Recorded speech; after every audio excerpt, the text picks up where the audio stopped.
Hi everyone, I joined in that launch for Sunset Boulevard. Learned some new things. I didn't know Sunset Boulevard was in LA. I haven't been to Graceland. That's something that I would like to do.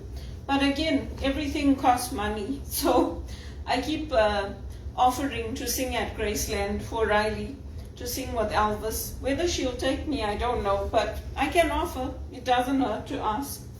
So for today I wanted to share, because there's a rain delay with the tennis, why I chose my oils and what oils I used today. I haven't used my oils for a very long time, but because I've got these sores coming up in the back of my throat and they're painful, and even my lips, inside my lips, inside the gum here, I decided to use a mixture today.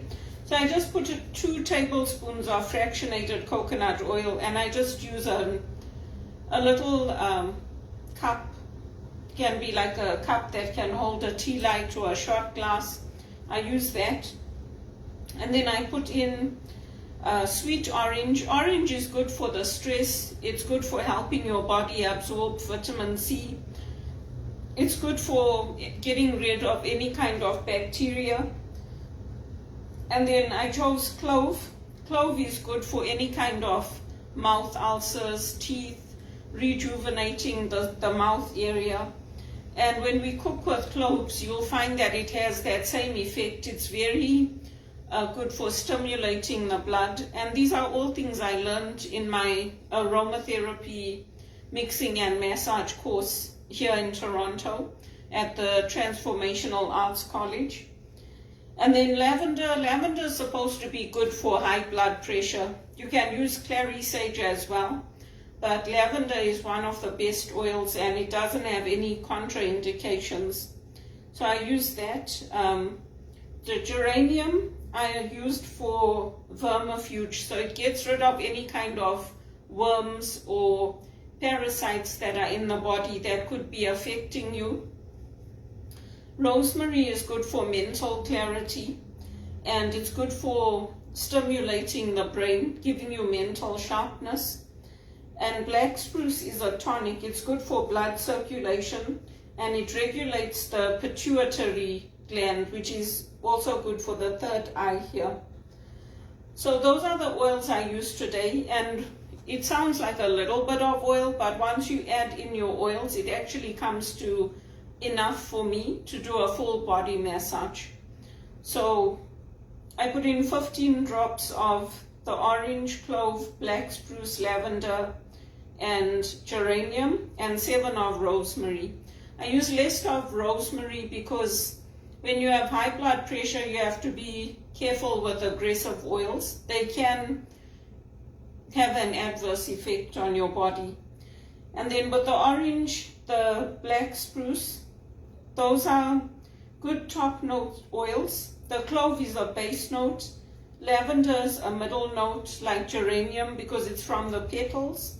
And rosemary is a middle note. So you can see how I did that. And I used quite a high concentration, because when this starts happening, when I get it so severely, then I need to make sure I treat myself quickly before it deteriorates further. Part of it is the medication, I know, but part of it is stress. It's not like being overly worried about the job situation, because I know it's not just me going through it, but at the same time, there's pressure. There's mental pressure, there's pressure on my body, there's pressure from financial lack of income coming in. And I mean, I gave away a lot of my talks for free before I started including this GoFundMe link. And I had offered to, set up courses to help at universities, colleges, Christian schools. I didn't get any interest. So other John Maxwell speakers and other people who do what I do have gotten the interest, and it's good for them. But I decided to do it this way because when I wanted to study further, I wanted to go right up to a doctorate level in theology. And Scott Lewis told me I can't because I'm not working in the church. Well, you can't get a job in the church unless somebody gives you an opportunity. So it became like a catch-22 for me. And then I did this John Maxwell, and they started teaching us. They teach all of us like how to do the courses, make your videos, upload them, do the Facebook Live, and then you can watch your videos, you can go back and see, like, where do I need to improve?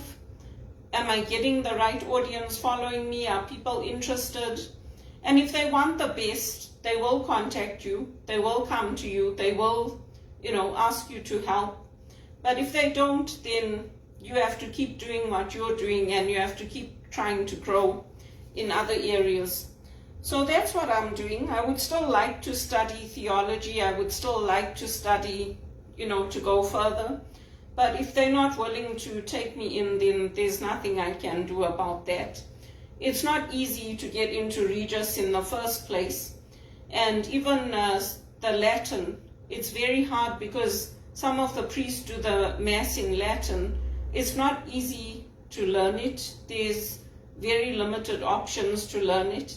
So I just do whatever I can with what I have. I take what's available. And, people make a joke out of me, but it's not a joke. So this is my binder. This is my binder this is just for aromatherapy. For my theology, I had 5 binders like that, full of notes. For my Rotman studies, I had 4 binders like that. And so it's a lot of learning, a lot of knowledge, a lot of bringing things together, because for this I had to take an introduction to a medical terminology, how the body works, what the different parts of the body are, how they function, the different bones, what they called. I had to do that first. Then after I did that with one of the colleges here, then only I could go and do this course. And I took it part-time while I was working. So we used to have it every Saturday. I used to go, and that's why when my mother got remarried, I missed that final class. I landed up taking it 3 years later because we had COVID that came up. And then they kept delaying it. So I had to wait for 3 years before I could take the final class on compress. So that's just to show you that it's a lot of work. It takes a lot of planning, budgeting, different skills that people think I don't have. I have a lot of skills. When I worked in TD, I was in HR. So I did the offer letters, I did newsletters, I helped with compensation, I helped with end of year rollout of bonuses, of putting together different policies, updating handbooks. I created policies for the Regis Library for health and safety, working with the university. And I would like to find a role where I can bring all of that together. Ideally, I would like it to be at a Catholic college or a Christian college. But if it's not there and it's somewhere else, then, I'm open to that. But I don't want to go back into minimum wage, and definitely not in the call center, where I know that my ears are already affected. I can't do that job anymore. So if you know of anyone looking to hire, if you know of any opportunities, contact me. And even for the singing, I reached out to my dad's friend, Uncle Jerry, to ask him, does he know anyone in Toronto that I can sing with, that I can go into a band with? And he said he doesn't know anybody here. So it's not like I haven't tried. I have been trying. I've been reaching out to people. I've been asking. And obviously, if he hasn't been here a long time, he might not know anyone, which is perfectly fine. But that's why I do my videos. I post them so that Riley can see what I'm doing. And some of the band members of Elvis who are still alive. I think it's fascinating that he lived for such a short time, and yet what he accomplished in that time, and he lived a full life in that time, is completely amazing.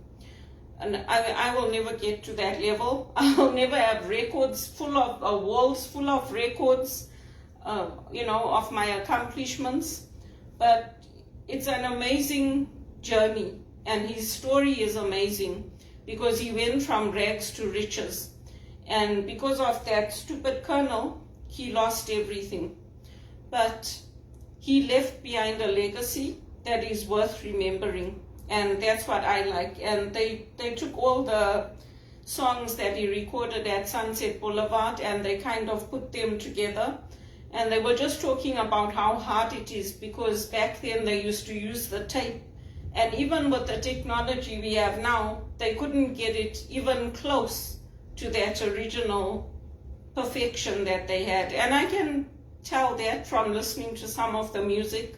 I prefer some of like Burning Love. I prefer other versions, but some of them are really nice. And so it's good to learn from those who were with him and those who were on the journey with him. And those sad songs are really sad. I mean, I can start crying when I sit and listen to them. That came out at the last part of his life in the 70s. But yeah, it was good. I'm glad I joined in today. And for me, the music is an investment. It's not just music. Because even when I tried to study music further, there were no scholarships available, there was nothing available. So what I had to do, I found music videos on YouTube. I wrote down all the notes again because I couldn't remember them. And then I went to my piano and I wrote those notes on my music book. And then I started learning the left hand again. The right hand is easy for me. But the left hand I had to relearn, especially for the classical music. It's not easy. So that's how I retaught myself in the last few years. And I got my music up to date. Now I'm going to watch how he plays the piano. Then I'm going to learn that because nobody wants to help me. I asked Bono for help. I asked U2. I reached out to so many people. No one wants to help me. So God helps those who help themselves. So I'm helping myself, and that's what I'm doing. And I know a lot of people admire the way I sing with him. They say people don't sing like that with him. But I've been singing with him since I was a little girl. So that's why. If you have humility, Elvis will help you. If you don't have humility, Elvis will not help you. And you have to have that humbleness before him, because nobody can touch his music. And if you're too proud, Elvis doesn't help you. That's the way it is.